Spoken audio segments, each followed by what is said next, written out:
हर हर महादेव दोस्तों, स्वागत है आपका हमारे YouTube चैनल भक्ति की शक्ति ज्ञान के साथ में। दोस्तों, आज हम आपको इस वीडियो में एक ऐसी कहानी बताएंगे जिसे जानकर बड़े से बड़ा आस्तिक भी नास्तिक बन जाएगा। दोस्तों, बहुत से लोग नास्तिक होते हैं, लेकिन फिर उनके साथ ऐसा कुछ होता है कि वे भगवान में विश्वास करने लग जाते हैं। इस कहानी का पात्र भोलेनाथ शहर की एक छोटी सी गली में रहता था। वह मेडिकल की दुकान चलाता था। सारी दवाइयों की उसे अच्छी जानकारी थी। पूरी दुकान खुद संभालता था, इसलिए कौन सी दवा कहाँ रखी है उसी अच्छे तरह से पता था। वो पूरी ईमानदारी से अपना काम करता था, ग्राहकों को सही दवा सही दाम पर देता था। सब कुछ अच्छा होने के बाद भी भोलानाथ नास्तिक था। भगवान में उसका जरा भी विश्वास नहीं था। वह पूरा दिन दुकान पर काम करता और शाम को परिवार तथा दोस्तों के साथ समय गुजारता था।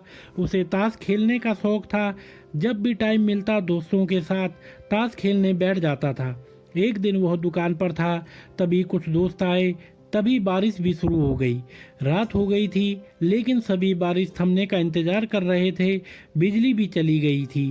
बैठे बैठे क्या करें, सोचा मोमबत्ती की रोशनी में ताश ही खेल लेते हैं। सारे दोस्त दुकान में ताश खेलने बैठ गए। सभी ताश में मग्न थे। तभी एक लड़का दौड़ा दौड़ा आया। वह पूरी तरह से भीग चुका था। उसने जेब से दवा की एक पर्ची निकाली और भोलानाथ से दवा मांगी। भोलानाथ खेल में मग्न था। उसने पहली बार में तो ध्यान ही नहीं दिया। तभी लड़के ने जोर से आवाज़ देते हुए कहा, मेरी माँ बहुत बीमार है।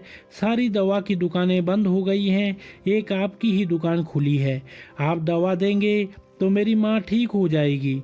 भोलानाथ आधा अधूरे मन से उठा, पर्ची देखी और अंदाज से दवा की एक शीशी उठाकर उसे दे दी। पैसे काट कर लड़के को लौटा दिए। लड़का भागते हुए चला गया। तभी बारिश थम गई। भोलानाथ के दोस्त चले गए और भोलानाथ भी दुकान बंद करने लगा।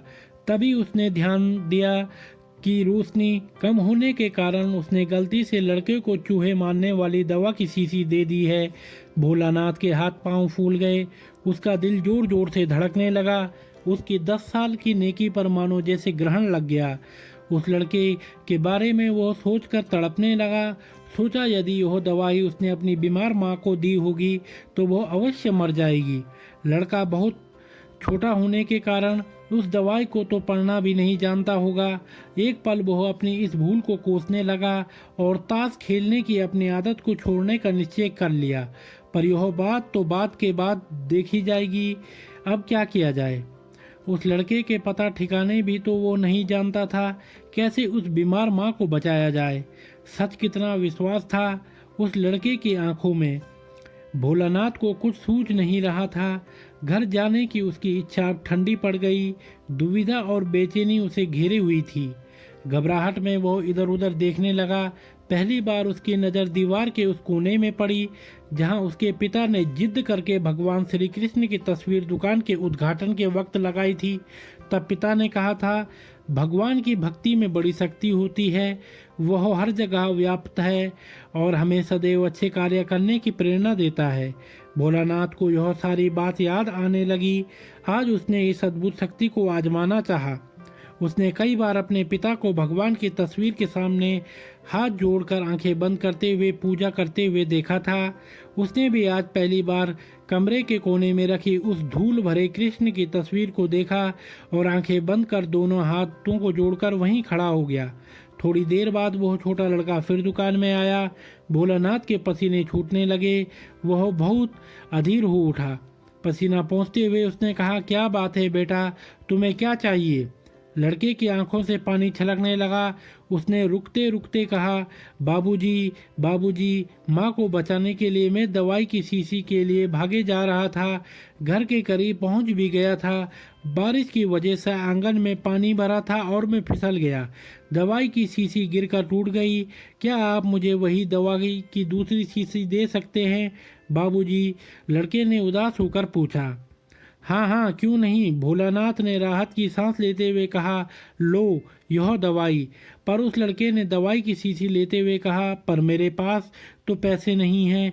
उस लड़के ने हिचकिचाते हुए कहा। भोलेनाथ को उस पर दया आई। कोई बात नहीं, तुम यह दवाई ले जाओ और अपनी माँ को बचाओ। जाओ जल्दी करो, और हाँ, अब की बार जरा संभल के जाना लड़का। अच्छा, बाबूजी कहता हुआ खुशी से चल पड़ा। अब भोलेनाथ की जान में जान आ गई। भगवान को धन्यवाद देते हुए अपने हाथों से उस धूल भरे तस्वीर को लेकर अपनी धोती से पोंछने लगा और अपने सीने से लगा लिया। तो दोस्तों, अगर आपको यह वीडियो पसंद आई हो तो आप हमारे चैनल को लाइक, कमेंट, शेयर, सब्सक्राइब अवश्य करें और बेल आइकन दबाना ना भूलें, जिससे हमारी आने वाली वीडियो की नोटिफिकेशंस आप तक समय से पहुंचती रहेंगी। तो आप सभी मित्रों का बहुत बहुत धन्यवाद।